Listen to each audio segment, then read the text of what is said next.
مدینہ آئے ہجرت کر کے حضور صلی اللہ علیہ وسلم، اس وقت مدینہ میں سب سے امیر آدمی حضرت عثمان تھے، سب سے امیر آدمی۔ لیکن جب وفات ہوئی، وفات کے وقت ان کے پاس صرف 2 اونٹ تھے، وہ بھی حج کرنے کے لیے، اور ایک غلام تھا۔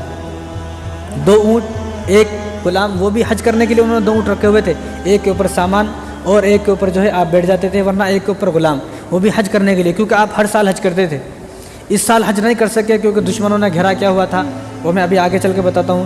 تو حضرت عثمان رضی اللہ تعالیٰ عنہ نے جو ہے بڑی قربانیاں دیں اسلام کے لیے۔ کس طرح؟ جب آپ ہجرت کر کے مدینہ آ گئے تو مدینہ کے اندر وہ سسٹم تو نہیں تھا نا بھائی، بور ہے کہیں بھی بور ڈال لو پانی نکل جاتا۔ اس وقت کنویں ہوتے تھے یا تھوڑے بہت جزیرے ہوتے تھے کہ بارش آتی تھی پانی جمع کرتے تھے وہیں سے پیتے تھے، یا کنویں ہوتے تھے۔ تو مدینہ کے اندر جتنے بھی کنویں تھے سب میں کھارا پانی تھا، صرف ایک کنواں ایسا تھا جس کا میٹھا پانی تھا، اور وہ کنواں یہودی کا ہے۔ جب اس کو معلوم ہوا کہ مسلمان مکے سے آ گئے ہیں اور کافی تعداد میں آ گئے، تو انہیں پانی جو ہے مہنگا کر کے بیچتا مسلمانوں کو۔ جو یہودی تھے ان کو سستا بیچتا کہ مسلمانوں کو مہنگا بیچتا۔ اس سے بولے تو کیا بولتا؟ بھائی میرا کنواں ہے، میرا کنواں ہے، میں کیسا بھی بیچوں۔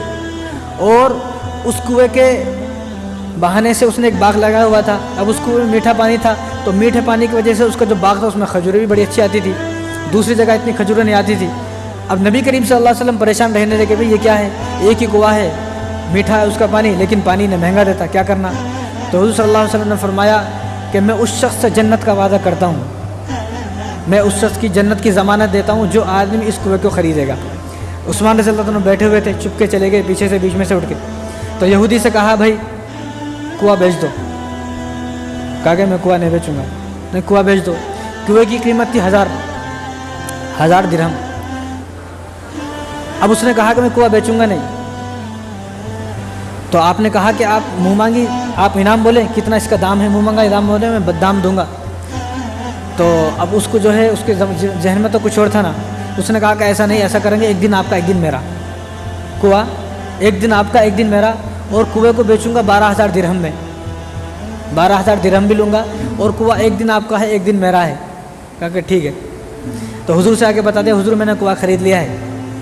تو حضور نے تو پہلی جنت کی ضمانت دے دی تھی۔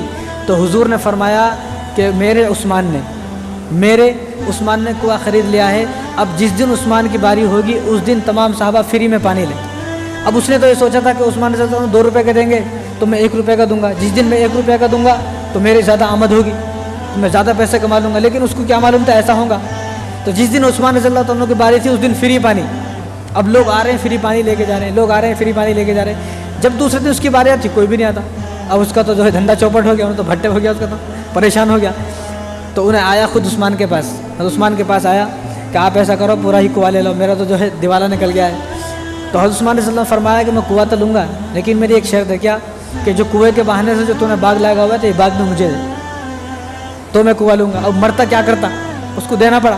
تو اس نے کہا کہ بھائی ٹھیک ہے، کتنے پیسے لیتے؟ تو اس نے کہا کہ مجھے 8000 درہم اور دو۔ تو عثمان رضی اللہ تعالیٰ نے 8000 درہم دیے، پورا کنواں بھی لیا، باغ بھی لیا۔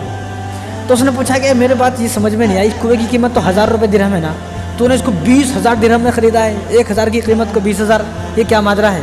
تو فرمایا کہ یہ بات تیرے سمجھ میں نہیں آئے گی، میرے نبی نے جنت کا وعدہ کیا ہے، میں نے یہ پیسوں کے لیے نہیں، میں نے اس کو جو ہے جنت کے بدلے خریدا ہے، میں نے حضور کے لیے، اللہ کے لیے، جنت کے لیے اس کو خریدا ہے۔ تو حضرت عثمان غنی رضی اللہ تعالیٰ نے 20000 درہم میں وہ خرید کر وقف کر دیا۔ باغ بھی ایسا نہیں باغ میں نے خریدا ہے، نہیں، باغ بھی وقف کر دیا، بھائی جو چاہے وہ کھاؤ اور جیسا چاہے استعمال کرو، پانی بھی سب کے لیے جو ہے وقف کر دیا۔ دوسری بات، جب حضور صلی اللہ علیہ وسلم مسجد نبوی میں آئے تو مسجد نبوی چھوٹی تھی، جگہ چھوٹی تھی، کتابوں میں لکھا ہے کہ 150 اسکوائر فٹ کی مسجد تھی، لیکن وہاں آنے کے بعد مسلمان جو ہے اسلام بڑھتا گیا، اسلام پھیلتا گیا، مسلمانوں کی تعداد زیادہ ہو گئی۔ تو پھر اس موقع پر حضور نے فرمایا کہ جو آدمی اس مسجد کی زمین کو بڑا کرے گا، مسجد کو بڑا کرے گا، میں جنت کی ضمانت دیتا ہوں۔ تو حضرت عثمان غنی رضی اللہ تعالیٰ عنہ گئے اور جو برابر میں جو زمین تھی وہ یہودی کی تھی، تو 25000 درہم میں اس زمین کو خریدا اور زمین کو خرید کر جو ہے مسجد کے لیے وقف کر دیا۔ تو انہوں نے 2 مرتبہ جنت کو خریدا ہے، 2 مرتبہ۔